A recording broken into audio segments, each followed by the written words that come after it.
Hello friends, आप सबका स्वागत है। आज हम पढ़ेंगे राष्ट्रपति के बारे में। तो राष्ट्रपति के बारे में हम विस्तार से पढ़ेंगे।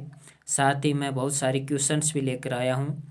जिस तरह के क्वेश्चंस बड़े बड़े एग्जाम्स में पूछे जाते हैं, RAS, IAS, UPPSC, इस बड़े बड़े एग्जामों में पूछे जाने वाले इस तरह के मैं क्वेश्चन भी लेकर आया हूँ। तो शुरू करते हैं। सबसे पहले हम शुरुआत करेंगे अनुच्छेद से, क्योंकि ये तो सभी जानते हैं कि भारत का राष्ट्रपति का चुनाव कैसे होता है, कितने साल के लिए होता है और कैसे चुना जाता है, ये तो सभी जानते हैं। तो हम शुरुआत करते हैं। अनुच्छेद 52 अनुच्छेद 52 से शुरुआत होती है। तो राष्ट्रपति के बारे में क्या कहा गया अनुच्छेद 52 में? तो अनुच्छेद 52 में कहा गया है कि भारत का एक राष्ट्रपति होगा। ये अनुच्छेद 52 में कहा गया है। अनुच्छेद 53 में क्या कहा है? अनुच्छेद 53 में कहा गया है कि जब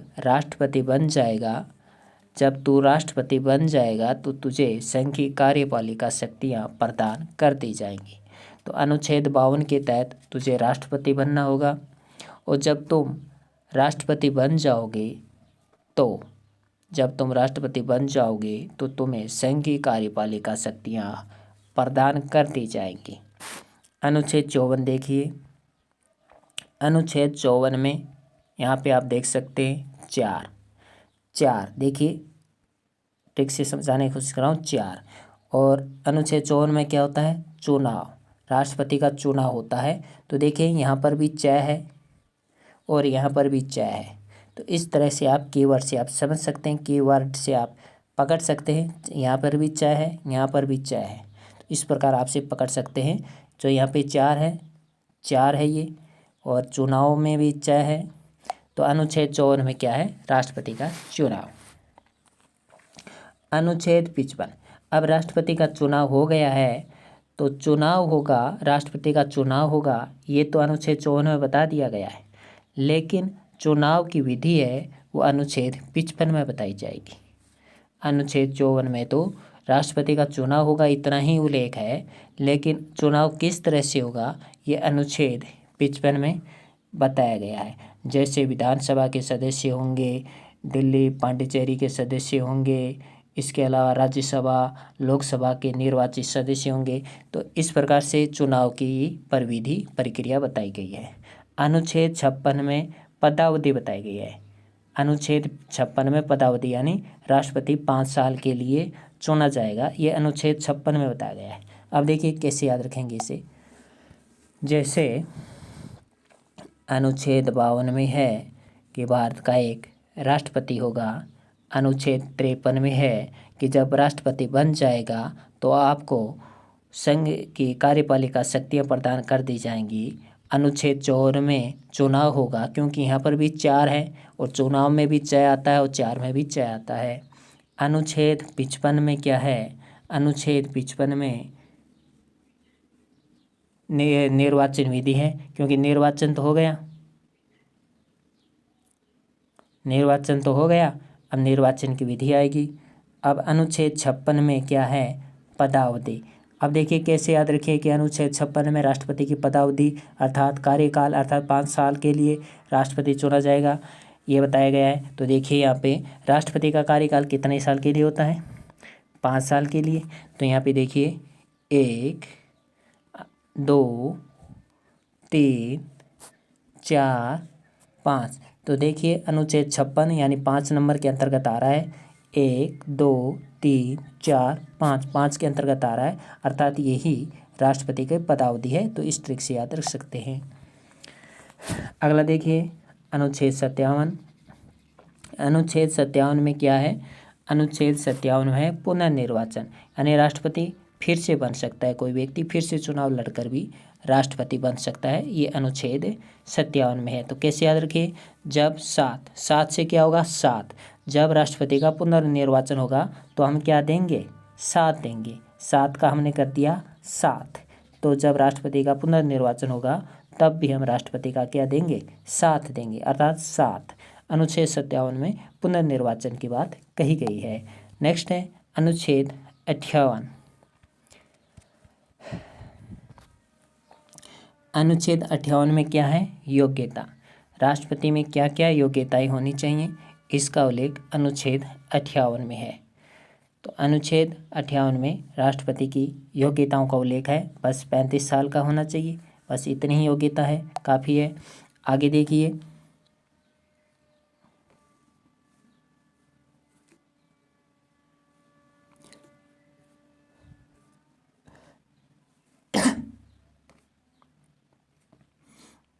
अनुच्छेद 59 की बात करते हैं।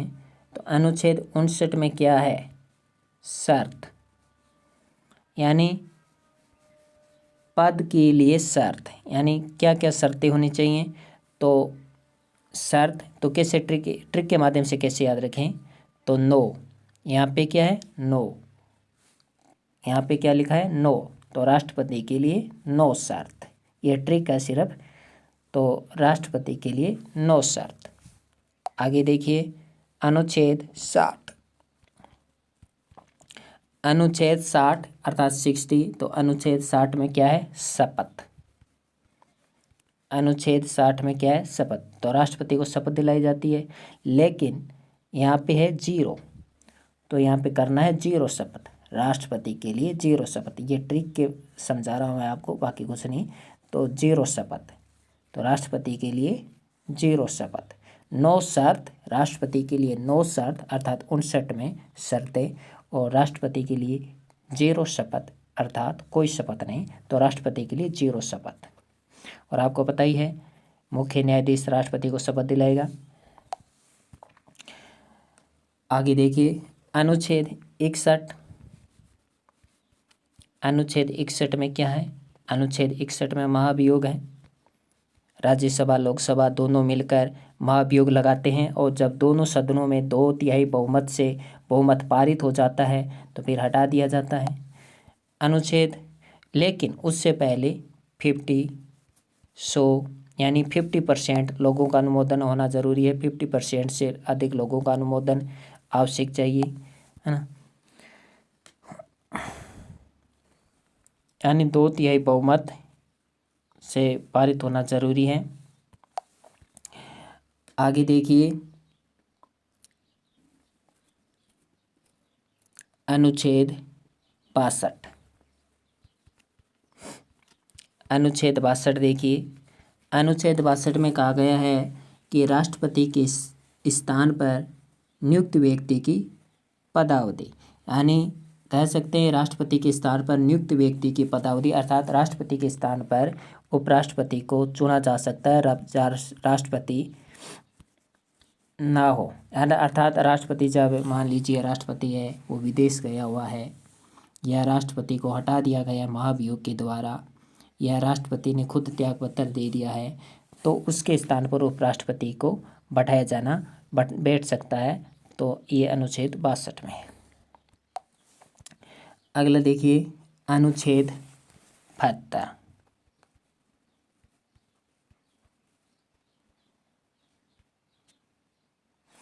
अनुच्छेद 72 में क्या कहा गया है?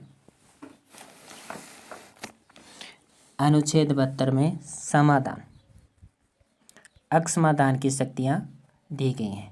राष्ट्रपति को अक्षमादान की शक्तियाँ प्रदान की गई हैं, अर्थात न्यायिक शक्तियाँ राष्ट्रपति को प्रदान की गई हैं। अनुच्छेद 72 के अनुसार राष्ट्रपति किसी को भी अक्षमादान दे सकता है, अनुच्छेद 72 के तहत, और कई बार पूछा गया है ये क्वेश्चन। अगला देखिए अनुच्छेद 74(1). अनुच्छेद 74 क्लोज 1 में कहा गया है कि राष्ट्रपति मंत्री परिषद की सलाह के अनुसार कार्य करेगा। राष्ट्रपति है वो मंत्री परिषद की सलाह पर कार्य करेगा, मंत्री परिषद की सलाह मानने के लिए बाध्य है। तो राष्ट्रपति मंत्री परिषद की सलाह मानने के लिए बाध्य है। तो अनुच्छेद 74 सब क्लोज 1 में ये दिया गया है। आगे देखिए अनुच्छेद 75 अनुच्छेद 75 में दिया गया है कि राष्ट्रपति प्रधानमंत्री की नियुक्ति करेगा और प्रधानमंत्री के कहने पर राष्ट्रपति अन्य मंत्रियों की भी नियुक्ति करेगा। अनुच्छेद 78 देखिए, अनुच्छेद 78 के तहत प्रधानमंत्री का ये कर्तव्य है कि वो राष्ट्रपति को सूचनाएं प्रदान करे। प्रधानमंत्री का कर्तव्य है अनुच्छेद 78 के तहत कि वो राष्ट्रपति को आवश्यक सूचनाएं प्रदान करें। ये उनका कर्तव्य है प्रधानमंत्री का, फोर्सेबल नहीं है लेकिन कर्तव्य है। आगे देखिए अनुच्छेद 80। अनुच्छेद 80 में क्या कहा गया है कि राज्यसभा में 12 सदस्यों का मनोनयन करेगा। अब तो फिलहाल 10 ही होता है, 2 हटा दिए गए हैं, तो 12 सदस्यों का चयन करेगा अनुच्छेद 80 के तहत। तो अनुच्छेद 80 के तहत राष्ट्रपति 12 सदस्यों का चयन करेगा। आगे देखिए अनुच्छेद 108। अब अनुच्छेद 108 में क्या कहा गया है? अनुच्छेद 108 में कहा गया है कि राष्ट्रपति संयुक्त अधिवेशन बुलाएगा, लोकसभा एवं राज्यसभा की एक साथ बैठक बुलाएगा। ये अनुच्छेद 108 के तहत कहा गया है। जब संसद का अधिवेशन सत्र नहीं चल रहा हो तब ये अधिवेशन संयुक्त अधिवेशन बुलाया जाता है। आगे देखिए अनुच्छेद 111। अनुच्छेद 111, अनुच्छेद 111 के अंतर्गत क्या है? राष्ट्रपति को वीटो पावर का शक्ति प्रदान है। तो राष्ट्रपति को वीटो पावर की शक्ति किसके तहत प्रदान है? अनुच्छेद 112 के तहत। इस वीटो पावर के अंतर्गत राष्ट्रपति है वो निर्णय अपने पास ही रख लेता है। तो एक बार डाकघर पर भी निर्णय रखा गया था। तो अनुच्छेद 111 के तहत, अनुच्छेद 111 के तहत वीटो पावर की शक्ति प्रदान की गई है। आगे देखिए अनुच्छेद 123। अनुच्छेद 123 के तहत क्या है? अनुच्छेद 123 के तहत राष्ट्रपति को अध्यादेश जारी करने की शक्ति प्रदान की गई है। तो राष्ट्रपति को अध्यादेश जारी करने की शक्ति किस अनुच्छेद के तहत प्रदान की गई है? राष्ट्रपति को अध्यादेश जारी करने की शक्ति अनुच्छेद 123 के तहत प्रदान की गई है। अब देखिए अनुच्छेद 143। अनुच्छेद 143 में क्या कहा गया है? अनुच्छेद 143 के तहत राष्ट्रपति सर्वोच्च न्यायालय से सलाह ले सकता है और सर्वोच्च न्यायालय राष्ट्रपति को सलाह दे। सर्वोच्च न्यायालय की सलाह राष्ट्रपति माने या न माने यह राष्ट्रपति का स्वविवेक है। आगे देखिए अनुच्छेद 352। अनुच्छेद 352, 356, 360 के हम विस्तार से थोड़ी व्याख्या करेंगे, लेकिन फिलहाल हम ये समझते हैं कि 352 में क्या कहा गया है। अनुच्छेद 352 के तहत राष्ट्रीय आपातकाल लगा सकता है।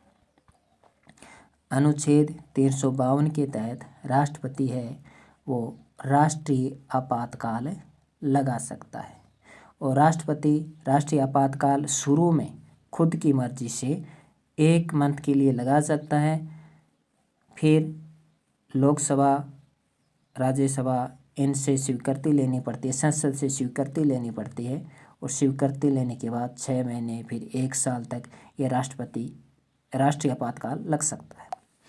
अनुच्छेद 360। अनुच्छेद 360 के अंतर्गत क्या है? राष्ट्रीय शासन या राष्ट्रीय आपातकाल,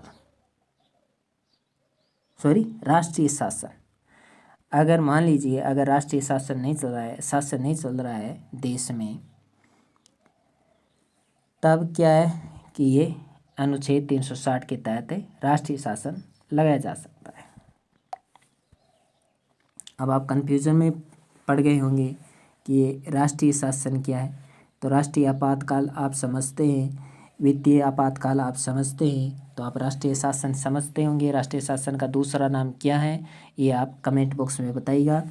अनुच्छेद 360 360 के तहत आपातकाल लगाते हैं और अभी तक आपातकाल एक बार भी नहीं लगाए। तो एक बार क्वेश्चन पूछा गया था कि आपातकाल कितनी बार लगा है और परीक्षा थी ग्राम सेवक की, उसमें पूछा गया था आपातकाल कितनी बार लगाया, तो उसमें 0 भी था कि कोई नहीं, अभी तक नहीं। तो अभी तक नहीं लगाया है राष्ट्रीय आपातकाल, सॉरी वित्तीय आपातकाल। हो जाती है कभी कभी गड़बड़ थोड़ी सी।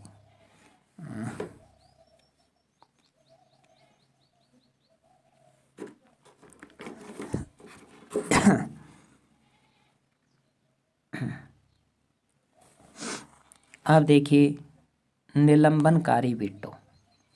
अब राष्ट्रपति की कुछ वीटो देख लेते हैं। ये क्या लिख दिया, तो कुछ वीटो पावर देख लेते हैं राष्ट्रपति की। निलंबनकारी वीटो। अब निलंबनकारी वीटो के अंतर्गत क्या आता है, निलंबनकारी वीटो के अंतर्गत आ जाता है पॉकेट वीटो। पॉकेट वीटो और 1986 में डाकघर के तहत पॉकेट वीटो का प्रयोग किया गया था 1986 में। तो ये भी पूछा जा सकता है पहली बार पॉकेट वीटो का प्रयोग कब किया गया था, 1986 में किया गया था। किस पर किया गया था, डाकघर संशोधन। तो ये तो सभी को पता है, लेकिन 1986 जरूर याद रखें।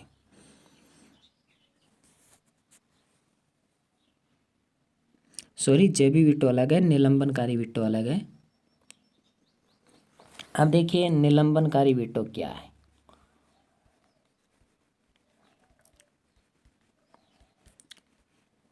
निलंबनकारी वीटो, जेबी वीटो अलग है, निलंबनकारी वीटो अलग है। तो ऐसा वीटो जिसे साधारण बहुमत से समाप्त किया जा सकता है। निलंबनकारी वीटो को साधारण बहुमत से, ये कथन में आ जाते हैं, कभी कभी कारण में भी पूछ लेते हैं। दो तरीके से पूछते हैं, एक तो कथन दे देते हैं, 4 कथन दे देते हैं, पूछ लेते हैं कौन सा सत्य कौन सा असत्य, या एक कथन और कारण दे देते हैं। तो आप इसमें आते हैं ये क्वेश्चन। तो निलंबनकारी वीटो है वो साधारण बहुमत से, याद रखिए, निलंबनकारी वीटो साधारण बहुमत से समाप्त किया जा सकता है, जबकि पॉकेट वीटो समाप्त ही नहीं कर सकते। पॉकेट वीटो पर कुछ नहीं हो सकता, कुछ भी नहीं हो सकता। बस एक बार जारी कर दिया पॉकेट वीटो, बस हो गया। तो साधारण बहुमत से समाप्त किया जा सकता है निलंबनकारी वीटो, साधारण बहुमत से।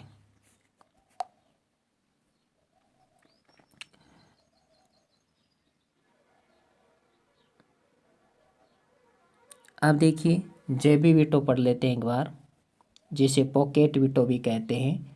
पॉकेट वीटो अर्थात जेबी वीटो के बारे में पढ़ते हैं थोड़ा विस्तार से, कि जब राष्ट्रपति किसी विषय पर निर्णय लेने में विलंब करके व्यवहार में उसे लागू होने से रोक देता है, तो अपने आप वो विलंब कर देता है, जानबूझकर विलंब करता है। अगर वो विलंब नहीं करेगा तो ये पॉकेट वीटो लागू हो जाएगा, पॉकेट वीटो लागू हो जाएगा। इसलिए वो जानबूझकर विलंब करेगा, राष्ट्रपति जानबूझकर विलंब करेगा। जैसे कि हम बस स्टैंड पर किसी का इंतज़ार करते हैं, तो इंतज़ार करने के चक्कर में हम यानी इंतज़ार करने का दिखावा करते हैं और उसको इग्नोर करते रहते हैं जानबूझकर। अगर जब तक इग्नोर करते रहेंगे तब तक वो लागू नहीं होगा। जब तक इग्नोर करते रहेंगे तब तक उसकी तरफ ध्यान नहीं देंगे, है ना। तो इस प्रकार से ये इग्नोर करता है। आगे देखिए, ये निलंबनकारी वीटो किसके पास होती है। ये निलंबनकारी वीटो कहाँ से ली गई है, फ्रांस से ली गई है। ये भी बता देता हूँ, ये वीटो पावर कहाँ से ली गई है। निलंबनकारी वीटो फ्रांस से ली गई है, जबकि पॉकेट वीटो यूएसए से ली गई है। यूएसए से ली गई है, यूएसए से। तो निलंबनकारी वीटो फ्रांस से ली गई है, पॉकेट वीटो USA से ली गई है, तो ये शायद आपको किसी ने पढ़ाया नहीं होगा।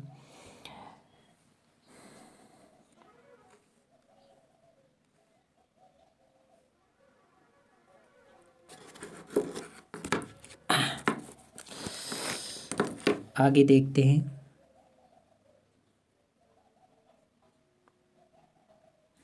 अगला देखिए, एंटियार्कटिक वीटो। इंग्लिश में मैं आपको बताऊंगा क्या ये एंटियार्कटिक वीटो।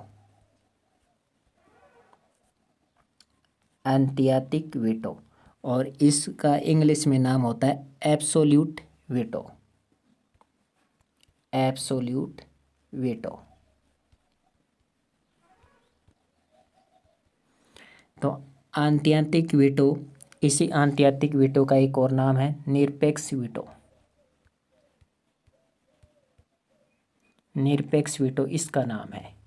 एंटियार्कटिक वीटो का एक और नाम है निरपेक्ष वीटो। इसको इंग्लिश में कहते हैं एब्सोल्यूट वीटो। इस वीटो को समाप्त नहीं किया जा सकता। एक बार ये वीटो लग गया तो इस वीटो को समाप्त नहीं कर सकते। एंटियार्कटिक वीटो है, इसके नाम से ही स्पष्ट हो जाता है। एंटियार्कटिक जिसका अंत नहीं हो, और जिसका अंत नहीं हो सकता वो क्या है एंटियार्कटिक वीटो, और इसे समाप्त नहीं किया जा सकता। आगे देखते हैं, विशेषित वीटो। विशेषित वीटो, ये राष्ट्रपति की शक्तियां हैं। एंटियार्कटिक वीटो, विशेषित वीटो, जेबी वीटो।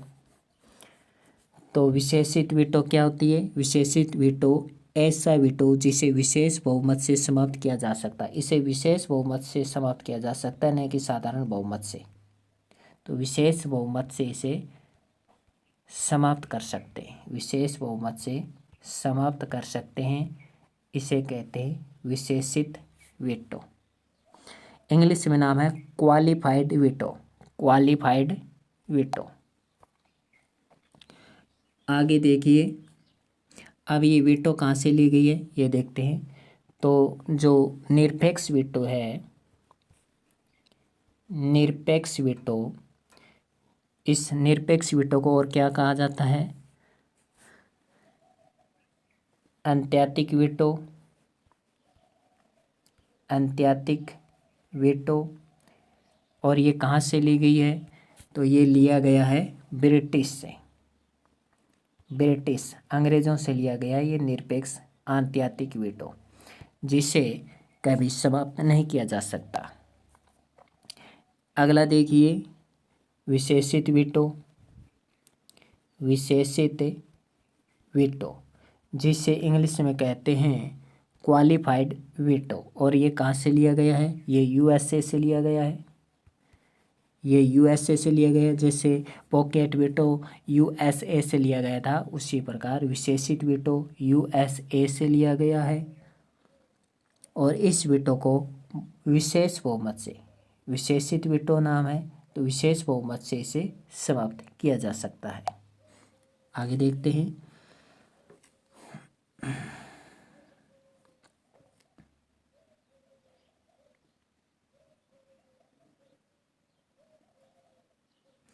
आगे देखिए, राष्ट्रीय आपात। बेसिक जानकारी ले लेते हैं राष्ट्रीय आपात के बारे में। राष्ट्रीय आपात है वो साधारण बहुमत से समाप्त किया जा सकता है। राष्ट्रीय आपात साधारण बहुमत से, दोनों सदनों के साधारण बहुमत से राष्ट्रीय आपात समाप्त कर सकते हैं। आगे देखिए, राष्ट्रपति शासन। राष्ट्रपति शासन, राष्ट्रपति शासन है वो राष्ट्रपति स्वयं वापस ले सकता है। इसे राष्ट्रपति स्वयं वापस ले सकता है। ये समाप्त नहीं किया जाता है, बल्कि राष्ट्रपति स्वयं इसे वापस से ले सकता है। तो राष्ट्रपति शासन राष्ट्रपति ही समाप्त करता है। याद रखिए, राष्ट्रपति शासन है वो साधारण बहुमत से समाप्त नहीं होता। कथन में देगा कि राष्ट्रपति शासन साधारण बहुमत से समाप्त होता है, नहीं। राष्ट्रपति ये शासन है तो राष्ट्रपति स्वयं वापस लेता है। अगला देखिए, वित्तीय आपात। वित्तीय आपात, वित्तीय आपात। वित्तीय आपात है वो संसद के अनुमोदन की आवश्यकता नहीं, राष्ट्रपति कभी भी वापस ले सकता है। ये भी राष्ट्रपति कभी भी वापस ले सकता है।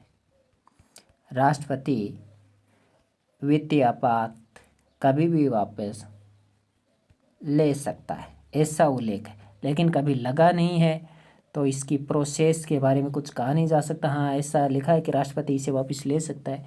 जब लगेगा तभी पता चलेगा कि राष्ट्रपति वापस लेगा, कौन लेगा।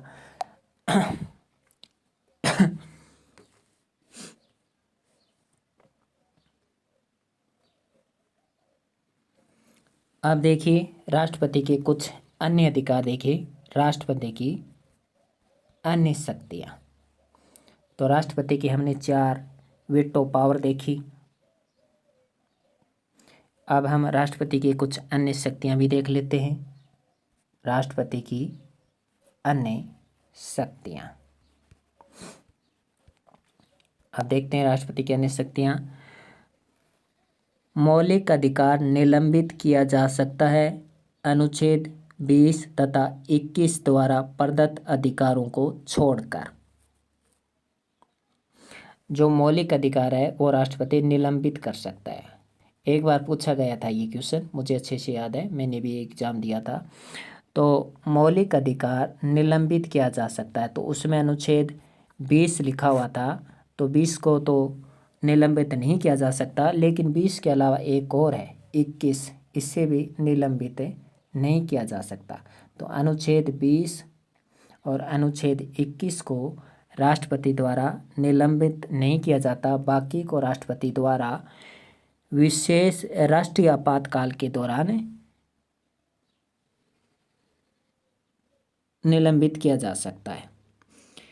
साधारण बहुमत का कोई प्रभाव नहीं पड़ता मौलिक अधिकारों पर, याद रखिए। राष्ट्रपति शासन के दौरान ये मौलिक अधिकार नहीं हटाए जाते, याद रखिए। राष्ट्रपति शासन के दौरान कोई भी मौलिक अधिकार नहीं हटाया जाता, सिर्फ राष्ट्रीय आपातकाल के दौरान ही, सिर्फ राष्ट्रीय आपातकाल के दौरान ही मौलिक अधिकारों के अंतर्गत अनुच्छेद 20 और 21 को छोड़कर बाकी के मौलिक अधिकारों को निलंबित किया जा सकता है। एक बार हम फिर से पढ़ते हैं। जब राष्ट्रीय आपातकाल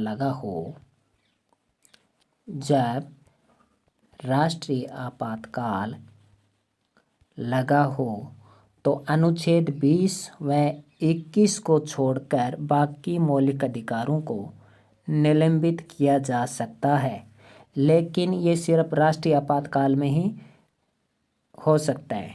बाकी राष्ट्रपति शासन के दौरान मौलिक अधिकारों पर कोई प्रभाव नहीं पड़ता।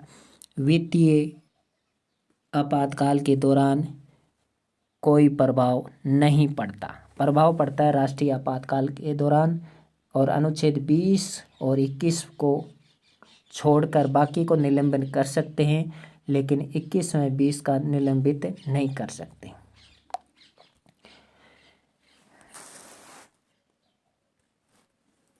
और ये राष्ट्रीय आपातकाल में विशेष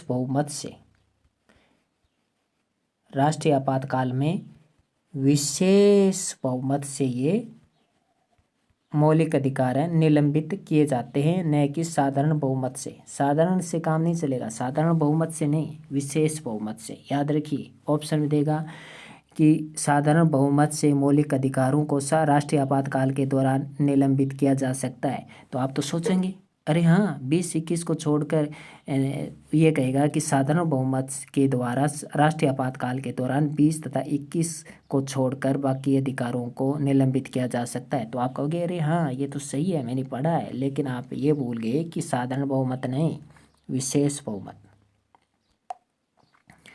आगे देखते हैं।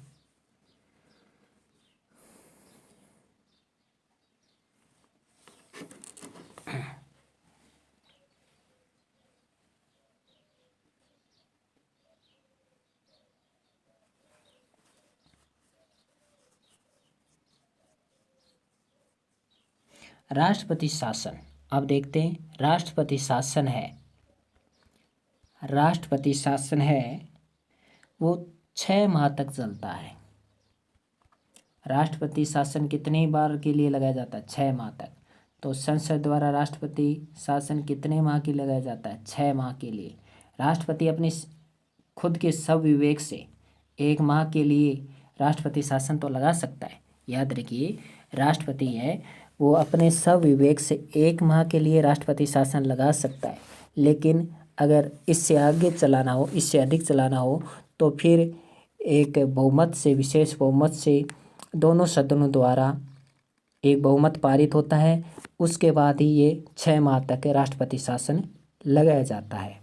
और इस प्रकार से अधिकतम 3 वर्ष तक राष्ट्रपति शासन लग सकता है। तो एक बार पूछा गया था कि अधिकतम, पटवार एग्जाम में पूछा गया था कि अधिकतम राष्ट्रपति शासन कितने समय के लिए लग सकता है? तो अधिकतम 3 वर्ष के लिए राष्ट्रपति शासन लग सकता है। बहुमत से पारित करके 6 माह तक लग सकता है। राष्ट्रपति सविवेक से 1 माह तक राष्ट्रपति शासन लगा सकता है। हर बार बहुमत होगा, बार बार बहुमत होगा, 6 माह 6 माह 6 माह 6 माह, ऐसे करते करते 3 साल तक लगा सकते हैं, उससे ज़्यादा नहीं।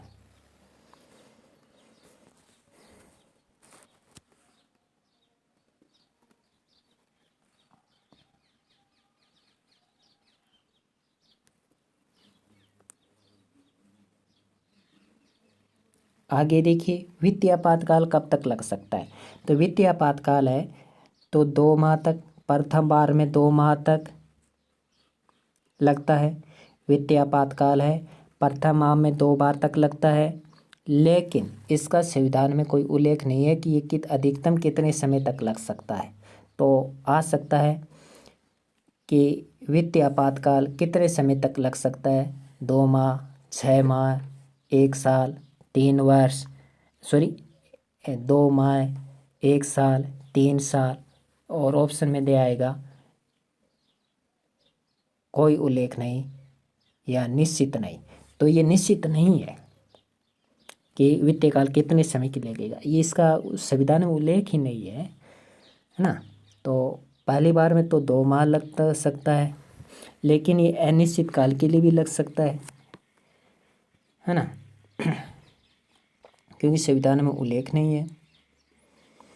और अब है राष्ट्रीय आपातकाल। राष्ट्रीय आपातकाल देखिए, राष्ट्रीय आपातकाल 6 साल तक लग सकता है, 6 माह तक लगता है। राष्ट्रीय आपातकाल 6 माह तक, फिर राष्ट्रीय आपातकाल 1 साल तक। और प्रथम बार में राष्ट्रपति स्वयं 30 दिन के लिए लगा सकता है अपने सब विवेक से राष्ट्रीय आपातकाल। जिस प्रकार राष्ट्रपति शासन स्वयं की मर्जी से 1 माह के लिए लगा सकता है, उसी प्रकार राष्ट्रीय आपातकाल भी स्वयं की मर्जी से 1 महीने तक लगा सकता है, फिर 6 महीने तक, फिर 1 साल तक, और राष्ट्रपति शासन 3 साल तक। तो ये आप समझ गए होंगे। तो राष्ट्रपति शासन और राष्ट्रीय आपातकाल राष्ट्रपति स्वयं की मर्जी से 1 माह तक लगा सकता है।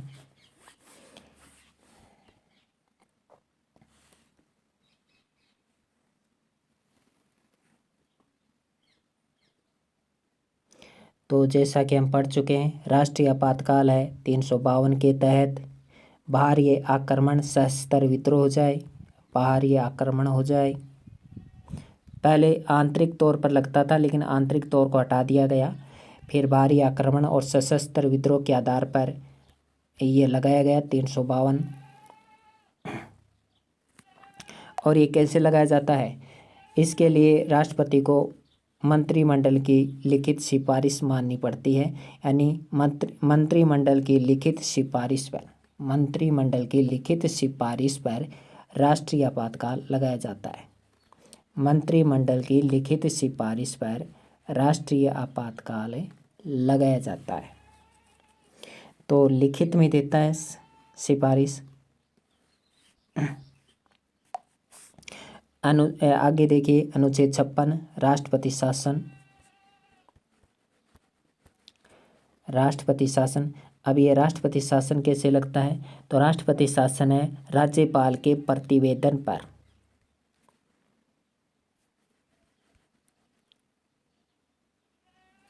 राज्यपाल के प्रतिवेदन पर, और राज्यपाल के प्रतिवेदन पर राष्ट्रपति शासन लगाता है। राज्यपाल कहता है कि आप राष्ट्रपति शासन लगाने की ज़रूरत है तो लगा देता है। लेकिन इसमें भी मंत्रिमंडल की सलाह अनिवार्य है। मान लीजिए प्रतिवेदन प्रस्तुत किया राज्यपाल ने राष्ट्रपति को, लेकिन मंत्रिमंडल ने सलाह नहीं दी, तो इसलिए राष्ट्रपति शासन नहीं लगेगा। तो मंत्रिमंडल की सलाह जरूरी है, एक विशेष बहुमत जरूरी है। आगे देखिए वित्तीय आपातकाल अनुच्छेद 360। वित्तीय आपातकाल अनुच्छेद 360। अनुच्छेद 360 के तहत वित्तीय स्थिरता को अगर खतरा हो तब ये लगाया जाता है मंत्रिमंडल की सलाह पर। तो ये राष्ट्रपति शासन है, वित्तीय आपातकाल है, राष्ट्रीय आपातकाल है, कोई भी हो, सभी मंत्रिमंडल की लिखित सिफारिश पर लगाए जाते हैं। इनमें से राष्ट्रपति अपने स्वविवेक से किसी भी शासन को नहीं लगा सकता है। हाँ, 1 माह के लिए लगा सकता है राष्ट्रपति शासन, 1 माह के लिए। राष्ट्रीय आपातकाल 1 माह के लिए अपने स्वविवेक से लगा सकता है, फिर अपने आप समाप्त हो जाता है। फिर राष्ट्रीय आपातकाल 6 महीने के लिए मंत्रिमंडल की सिफारिश पर लगता है। फिर राष्ट्रीय शासन भी 6 महीने के लिए मंत्रिमंडल की सिफारिश पर लगता है। राष्ट्रपति शासन है वो 3 साल के लिए अधिकतम लगाया जा सकता है। वित्तीय आपातकाल के बारे में उल्लेख नहीं है कि कितने समय तक लगाया जा सकता है, और लगा भी नहीं है अभी तक। लगेगा तब देखेंगे। तो ये तो था राष्ट्रपति से संबंधित। अब हम क्वेश्चन देखते हैं राष्ट्रपति से संबंधित बहुत सारे। हाँ, याद रखिए, जो राष्ट्रपति को अध्यादेश जारी करने की शक्ति है, राष्ट्रपति को अध्यादेश जारी करने की जो शक्ति है वो किस प्रकार की शक्ति है? तो वो विधायी शक्ति है। कार्यपालिका, न्यायपालिका, विधायी, तो क्या है? विधायी शक्ति है। राष्ट्रपति को अध्यादेश जारी करता है, तो ये अध्यादेश जारी करना राष्ट्रपति की विधायी शक्ति है। आइए हम क्वेश्चन देखते हैं।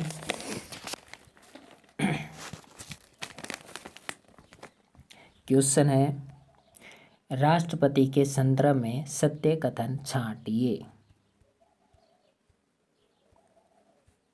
राष्ट्रपति के संदर्भ में, यानी राष्ट्रपति के बारे में कौन सा कथन सत्य नहीं है, सत्य कथन है। तो राष्ट्रपति के बारे में सत्य कथन है, छांटिए। सत्य कथन छांटना है, तो मैं ऑप्शन देता हूँ। नंबर 1 ऑप्शन है कि राष्ट्रपति के चुनाव में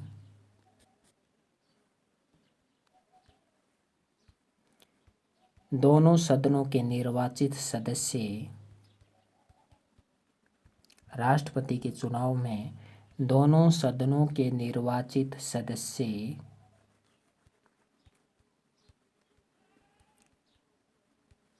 विधानसभा के निर्वाचित सदस्य और दिल्ली पांडिचेरी विधानसभा के सदस्य भाग लेते हैं। ऑप्शन नंबर 2, ये सोचिए, बताइए क्या ये सही है? ऑप्शन नंबर 2 है राष्ट्रपति के चुनाव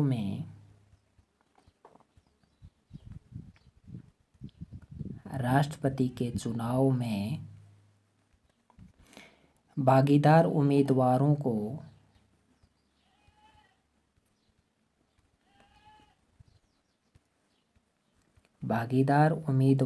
को डाले गए मतों का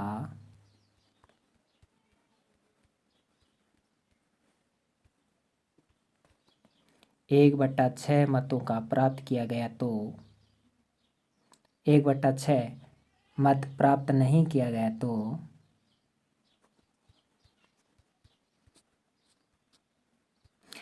तो उसकी जमानत राशि जब्त कर ली जाती है। क्या है कि राष्ट्रपति के चुनाव में भागीदार उम्मीदवारों को डाले गए मतों का 1/6 मत प्राप्त नहीं किया गया तो उसकी जमानत राशि जब्त कर ली जाती है। तो क्या ये सही है? आपको बताना है सही है या गलत है। मैं एक बार फिर से पढ़ देता हूँ ये ऑप्शन कि राष्ट्रपति के चुनाव में भागीदार उम्मीदवारों को डाले गए मतों का 1/6 मत प्राप्त नहीं किया गया तो उसकी जमानत राशि जब्त कर ली जाती है। जो राष्ट्रपति की जमानत राशि है वो जब्त कर ली जाती है अगर डाले गए मतों का 1/6 मत प्राप्त नहीं होता है। तो देखते हैं 1/6 मत कितना होता है। ये 3, 50, 15 दूनी 45 यानी लगभग 15.5 मान लीजिए। 16, 32, 48 नहीं 16, 32, 17 दूनी 34, 16.5 16.5% अगर मतलब ये मत प्राप्त नहीं होते हैं तो उसकी वो चुनाव ही नहीं लड़ सकता। तो ये बात सही है या गलत है ये बताना है। आगे देखिए तीसरा नंबर ऑप्शन है राष्ट्रपति के पद निर्वाचन रीति का उल्लेख राष्ट्रपति के निर्वाचन रीति का उल्लेख अनुच्छेद 55 में है। तो बताना ये सही है या गलत। आगे देखिए राष्ट्रपति व उपराष्ट्रपति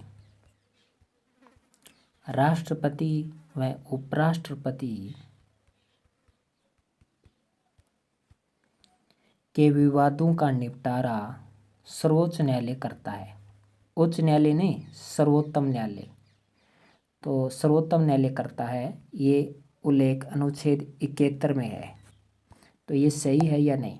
तो बताइए चारों ऑप्शन सही हैं या गलत हैं, या चार ऑप्शन में से कौन सा गलत है। मैं पढ़ देता हूँ एक बार फिर से। राष्ट्रपति के चुनाव में दोनों सदनों के निर्वाचित सदस्य, लोकसभा और राज्यसभा के निर्वाचित सदस्य, विधानसभा के निर्वाचित सदस्य तथा दिल्ली पांडिचेरी के विधानसभा के सदस्य भाग लेते हैं। और इस बार देखिए भाग कश्मीर वाले भी लेंगे क्योंकि कश्मीर को भी अधिकार दे दिया गया है।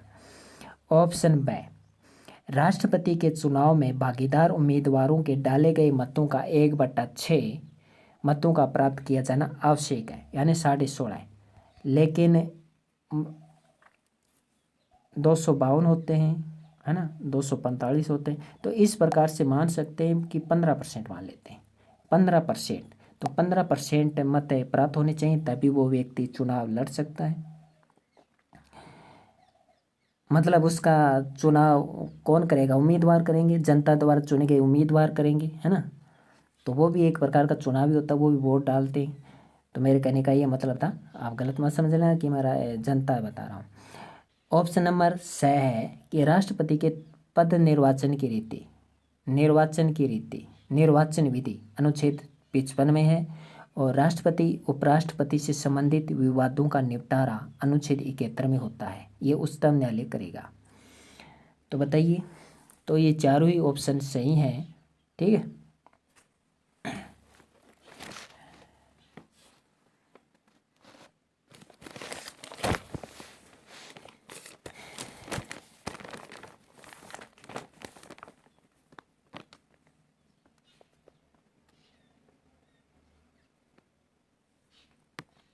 आगे देखिए क्वेश्चन, राष्ट्रपति के बारे में सत्य कथन छांटिए।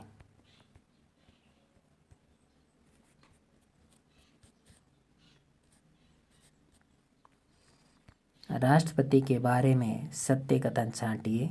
आप कॉम्प्रोमाइज़ करने की कोशिश कीजिए, मेरे पास कंप्यूटर तो है नहीं। तो राष्ट्रपति के संदर्भ में सत्य कथन है, छांटिए।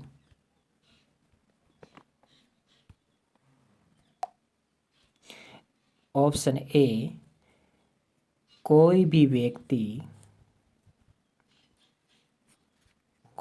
व्यक्ति जो राष्ट्रपति के योग्य हो, राष्ट्रपति बनने के योग्य हो, वो व्यक्ति राष्ट्रपति पद की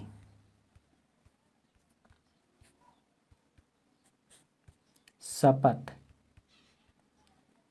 तीसरी अनुसूची के अनुसार लेता है। तो राष्ट्रपति शपथ तीसरी अनुसूची के अनुसार लेता है। क्या ये बात सही है या नहीं? ऑप्शन ब, राष्ट्रपति किसी भी सदन का सदस्य नहीं होता।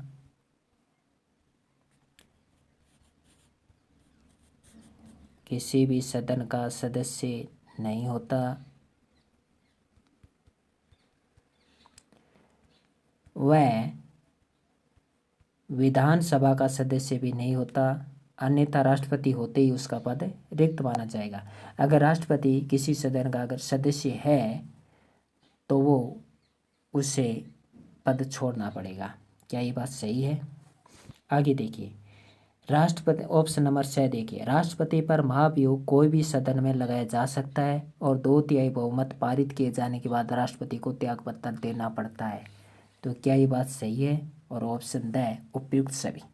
तो ये तीनों ही बात सही हैं कि राष्ट्रपति पद की शपथ तीसरी अनुसूची में किसी सदन का सदस्य नहीं होगा और 2/3 बहुमत से दोनों सदनों द्वारा बहुमत पारित करके हटाया जा सकता है। अनुच्छेद 72 के तहत न्यायिक शक्तियां राष्ट्रपति को प्राप्त हैं।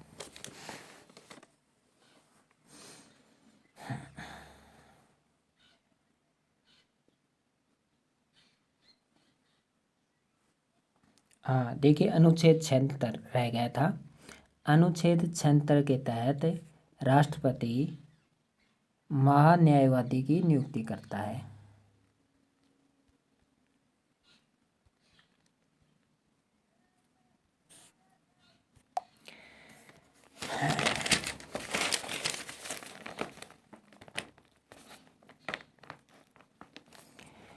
अब हम पढ़ते हैं, राष्ट्रपति है वो राष्ट्रीय आपातकाल की शक्तियाँ क्या कैसे कैसे प्राप्त हैं, कौन कौन सी शक्तियाँ किस प्रकार से प्राप्त हैं, देखते हैं।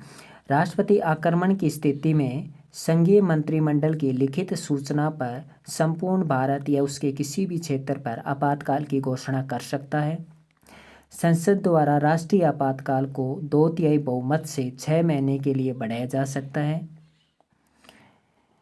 अनुच्छेद 356 का प्रयोग राष्ट्रपति संवैधानिक तंत्र विफल होने पर करता है। अगर संवैधानिक तंत्र विफल हो जाए तब राष्ट्रपति शासन लगा सकता है। राज्य में लगे राष्ट्रपति शासन की समाप्ति राष्ट्रपति अपनी ही घोषणा से कर सकता है, अपनी इच्छा से कर सकता है। उसे किसी विशेष बहुमत की आवश्यकता नहीं पड़ती। राष्ट्रपति शासन को राष्ट्रपति स्वयं अपने सविवेक से वापस भी ले सकता है, उसे समाप्त कर सकता है। याद रखिए, ये बहुत ही इम्पोर्टेंट बात थी। अगला देखिए, राष्ट्रपति लोकसभा की 1/10 राष्ट्रपति लोकसभा की 1/10 साधारण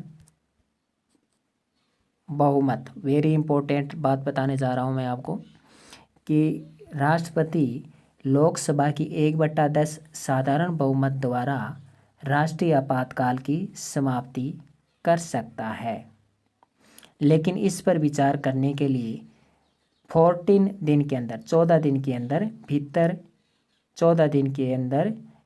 दिन के भीतर बैठक बुलाना आवश्यक है। तो साधारण बहुमत द्वारा राष्ट्रपति 1/10 साधारण बहुमत द्वारा राष्ट्रपति राष्ट्रीय आपातकाल की समाप्ति कर सकता है। राष्ट्रपति शासन की बात नहीं कर रहा हूँ। राष्ट्रपति शासन तो राष्ट्रपति अपनी ही घोषणा से समाप्त कर सकता है, इसके लिए उसे किसी बहुमत की जरूरत नहीं पड़ती। लेकिन राष्ट्रीय आपातकाल की समाप्ति कैसे कर सकता है राष्ट्रपति? लोकसभा की 1/10 साधारण बहुमत द्वारा कर सकता है, लेकिन इस पर विचार करने के लिए 14 दिन के अंदर बैठक बुलाना आवश्यक है। अब तक 3 बार राष्ट्रपति शासन लग चुका है। 1962 में चीन आक्रमण के समय, दिसंबर 1971 में भारत पाकिस्तान आक्रमण के समय और तीसरा 1975 में आंतरिक अशांति के नाम पर आपातकाल लग चुका है।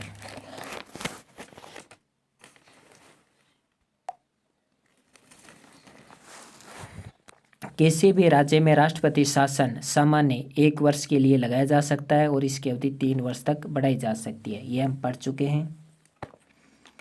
अब देखिए एक और अनुच्छेद 357 भी पढ़ लेते हैं और अनुच्छेद 365 भी पढ़ लेते हैं।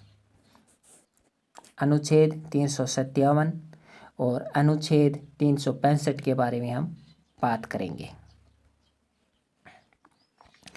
अनुच्छेद 357 के अनुसार राष्ट्रपति यदि संसद सत्र में नहीं है, यदि संसदीय सत्र में नहीं है, संसद का सत्र का समय है और इस समय संसद का सत्र चलना चाहिए, तो अगर संसदीय सत्र में नहीं है तो राज्य प्रशासन से संबंधित अध्यादेश जारी कर सकता है। तो राज्य प्रशासन से संबंधित अध्यादेश जारी कर सकता है। कब कर सकता है राष्ट्रपति? जब संसद सत्र में नहीं है। और किस अनुच्छेद के तहत कर सकता है? अनुच्छेद 357 के तहत। तो राज्य प्रशासन से संबंधित अध्यादेश जारी कर सकता है जब संसदीय सत्र में नहीं है, अनुच्छेद 357 के अनुसार। आगे देखिए राज्य में राष्ट्रपति शासन 365। तो 365 के अनुसार राष्ट्रपति शासन के अंतर्गत अनुच्छेद 365 के अनुसार अगर राज्य संघ के निर्देशों को राज्य नहीं मानता, राज्य कह दे कि हम तो राज्य संघ के निर्देशों को नहीं मानेंगे, तो भी इस शक्ति का प्रयोग राष्ट्रपति कर सकता है। तो राष्ट्रपति अध्यादेश लगा सकता है। अब देखिए अनुच्छेद लास्ट और पढ़ लेते हैं राष्ट्रपति के बारे में। अनुच्छेद 111 है और अनुच्छेद 112 है। अब इसमें इन अनुच्छेदों में राष्ट्रपति का क्या योगदान है तो देखते हैं। अनुच्छेद 111 के अनुसार जब राष्ट्रपति किसी विधेयक पर हस्ताक्षर करता है तभी में विधेयक अधिनियम बनता है। तो कोई विधेयक अधिनियम कब बनता है? जब राष्ट्रपति हस्ताक्षर करता है। और कब बनता है? अनुच्छेद 111 के तहत। अनुच्छेद 112 है। अनुच्छेद 112 के तहत केंद्र सरकार के वार्षिक वित्तीय बजट को संसद में रखवाता है। तो बताइए वार्षिक वित्तीय बजट को संसद में कौन रखवाता है? प्रधानमंत्री, राष्ट्रपति, उपराष्ट्रपति या मुख्य न्यायाधीश। तो कौन रखवाता है? राष्ट्रपति रखवाता है। तो अनुच्छेद 112 के तहत केंद्र सरकार के वार्षिक वित्तीय बजट को संसद में रखवाता है, राष्ट्रपति रखवाता है प्रधानमंत्री के कहने पर। वैसे व्यवहारिक रूप से प्रधानमंत्री के कहने पर रखवाता है।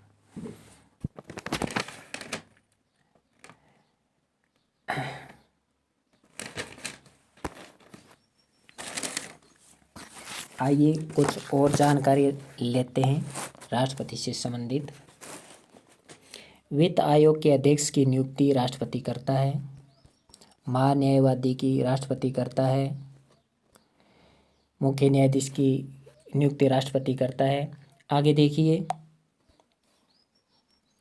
अब क्वेश्चन आया था एक बार, देखिए क्या क्वेश्चन आया था पटवार एग्जाम में कि कौन राष्ट्रपति के निर्वाचन का भाग है? राष्ट्रपति के निर्वाचन का भाग है लेकिन महाभियोग में हिस्सा नहीं लेता है। महाभियोग में हिस्सा नहीं लेता है। तो कौन है? विधान परिषद। तो विधान परिषद निर्वाचन का भाग तो है, निर्वाचन में भाग लेता है विधान परिषद, लेकिन महाभियोग में हिस्सा नहीं लेता है। सॉरी, विधानसभा निर्वाचन का तो भाग है लेकिन महाभियोग में विधानसभा भाग नहीं लेता है। तो विधानसभा, नोट कर लीजिए बात, विधानसभा राष्ट्रपति के निर्वाचन का भाग है लेकिन महाभियोग में भाग नहीं लेता। अब देखिए, अब तक 3 बार आपातकाल लग चुका है, तो आपातकाल कितनी बार लग चुका है? 3 बार। अब ये बताइए कि ये 3 बार कौन सा आपातकाल लग चुका है, राष्ट्रीय आपातकाल या राष्ट्रपति शासन? ये आपको बताना है, कमेंट बॉक्स में बताइए। और सबसे ज़्यादा अध्यादेश किस राष्ट्रपति के समय हुए थे, ये भी एक बार पूछा गया था। अध्यादेश सबसे ज़्यादा फखरुद्दीन के समय हुए थे, फखरुद्दीन के समय हुए थे सबसे ज़्यादा अध्यादेश। अब वो व्यक्ति देखिए जो राष्ट्रपति और उपराष्ट्रपति दोनों रह चुके हैं, राष्ट्रपति व उपराष्ट्रपति दोनों रह चुके हैं, राष्ट्रपति भी और उपराष्ट्रपति, तो वो हैं doctor S Radhakrishnan, doctor Zakir Hussain, और नंबर 3 है वी गिरी। एक बार फिर से सुनिए, doctor S Radhakrishnan, doctor Zakir Hussain, और नंबर 3 है वी गिरी। और ऐसा व्यक्ति जो मुख्य न्यायाधीश भी रह चुका है, राष्ट्रपति भी रह चुका है, वो है हिमायतुल्लाह, जो मुख्य न्यायाधीश भी रह चुका है,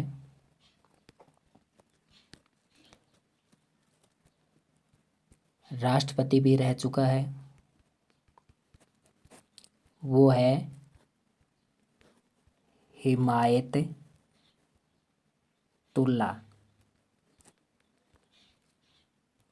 तो ये तो था राष्ट्रपति का एक बहुत ही महत्वपूर्ण अच्छा वीडियो, आपके लिए साबित होगा ये। अगर आपको पसंद आया हो तो लाइक ज़रूर कीजिएगा। नमस्कार। मैंने पूरी कोशिश की सभी जानकारी, कंप्लीट जानकारी इसमें इंक्लूड करने की। आई होप ये वीडियो आपके लिए बहुत ही अच्छा साबित होगा हर एग्ज़ाम के लिए। धन्यवाद।